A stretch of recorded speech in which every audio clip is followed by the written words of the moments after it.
Hello, I'm Diana Grog, and I was assigned Chapter 18. So I read, it was the chapter was two excerpts, or those excerpts from the journals of Dr. Seward and um, Mrs. Harker. And it was it's when meetings with Renfield and things like that. And so meetings in uh, the sanitarium. And being a different sort of person myself, I know that if I had lived in that time being the kind of person I am, I probably would have ended up there just because I'm different. And so even though I'm not I'm not insane, I'm right brained, I'm an extrovert, but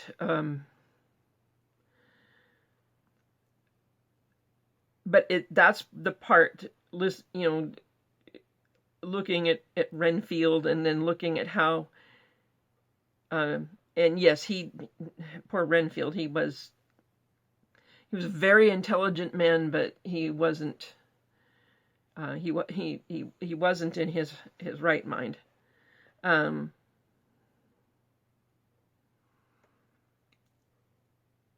But how were women who were different treated, and in the in the early times they were burned as witches or hung as witches and stuff, and then and the thing is, I found myself uh, uh, sympathizing with him, empathizing with Renfield, and not that I want to eat flies and spiders, but no, and I don't believe the blood is the life, just the being different, and but and a lot of my friends and I have been discussing, talking about mental health and achieving it and things like that. So that, and of course their mission, of course, is the battle between good and evil, and what is mental health, but in our own minds, um, it is our battle with our demons, because basically a lot of times you're fighting your own past. So and that's what recovery is. Is not. It is. There is recovery from substance abuse, which I have not experienced, but there's also recovery from your own past. Depending on how severe it is, it can be very severe. You can have PTSD, which some of us have, and you end up on medication and things like that. And there should be no stigma about it.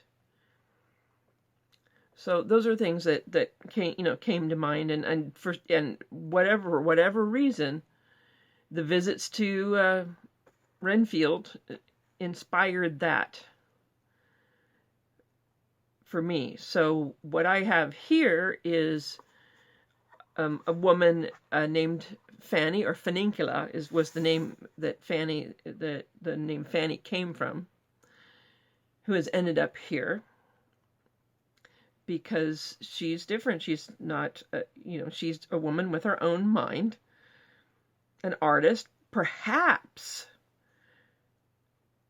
she suffers from bipolarism, because she ends up painting a mural on the wall of her bedroom, and her family didn't like it. She didn't stay within the lines. So I present to you Patient Funincula.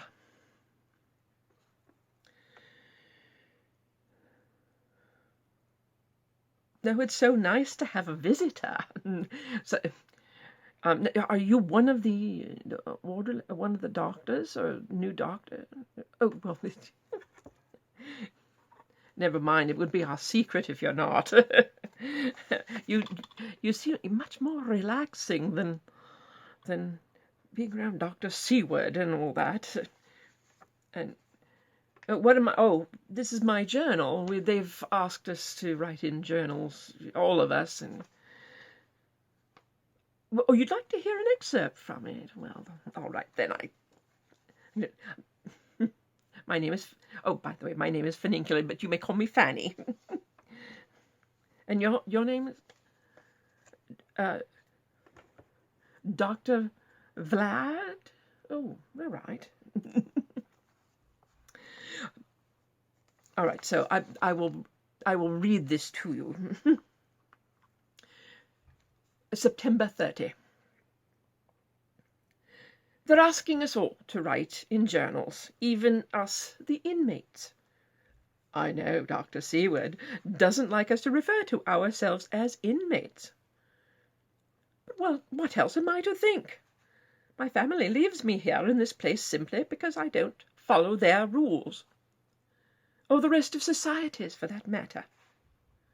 Bunch of stodgy old busybodies minding everyone's business but their own. They think I don't see, they think I don't know who they're seeing that is not their spouse, who is invited to tea, to talk about the faults of the other so-called dearest friend. Stuff and nonsense. Everyone always knew exactly where they stood with me. The vicar. In Cromwell's day, they hung people for that, said the vicar wistfully to me one day. Funicular, you are surely on a road to hell. I looked at him squarely in the eye, and I said, well then, vicar, I suppose that I shall meet you there for tea. I thought he would die of apoplexy right then and there. Well, one day, while I was out walking, one day while I was painting the view out my chamber window, it occurred to me that I wanted that view on the walls of my chamber. So I removed all the portraits of my long-dead relatives, people I didn't know and didn't want to look at anymore, and still lifes that are dead because they're still stagnant. And I removed the ghastly drapes my mother had put up because I hated them. And I began painting. By the end of the day, I had the most beautiful painting of my gardens.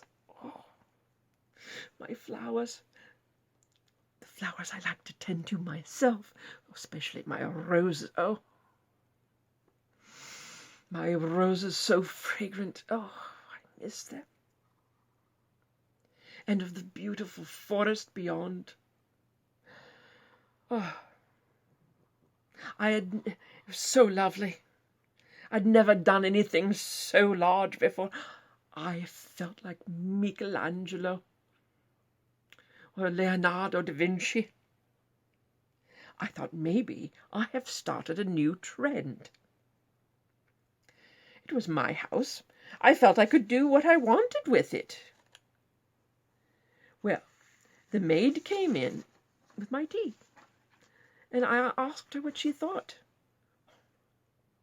She gaped at it like a deer in the sights of a Winchester. Lord, ma'am, it's beautiful. What? But what? I asked. Won't your family be displeased then? Oh, let them.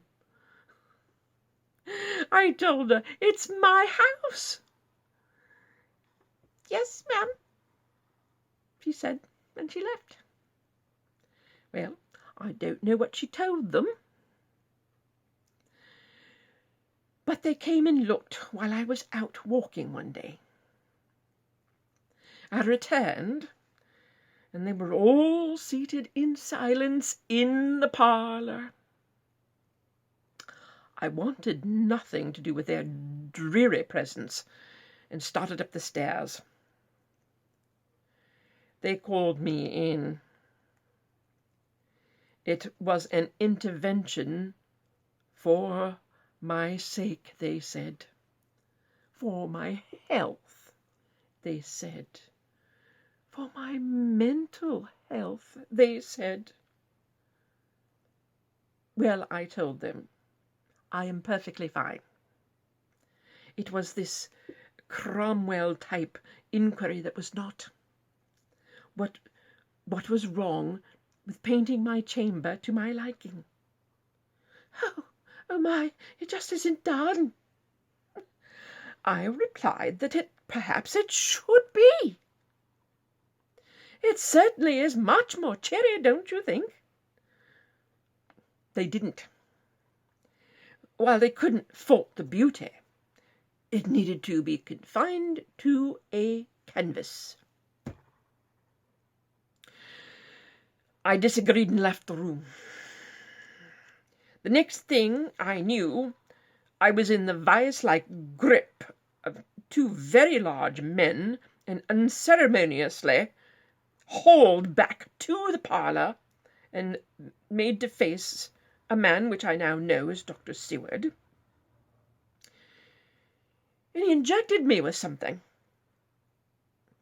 to calm me down, he said. As I lost consciousness, I saw my daughter smiling triumphantly at her husband, and she was looking around at the house. She wasn't even looking at me. No concern whatsoever. She got what she wanted. The next thing I knew, I was here.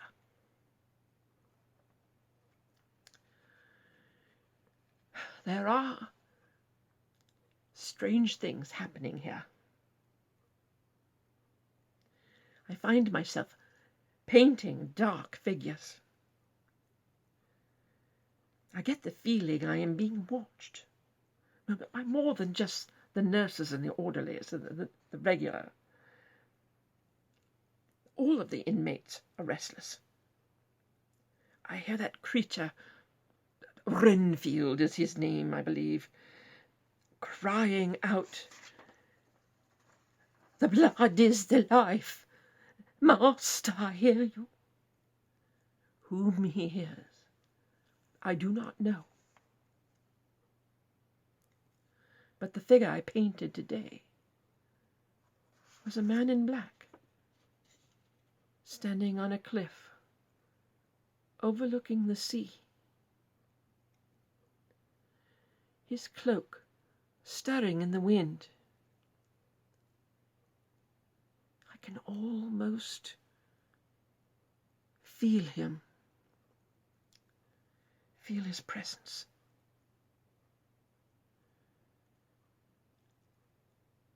I swear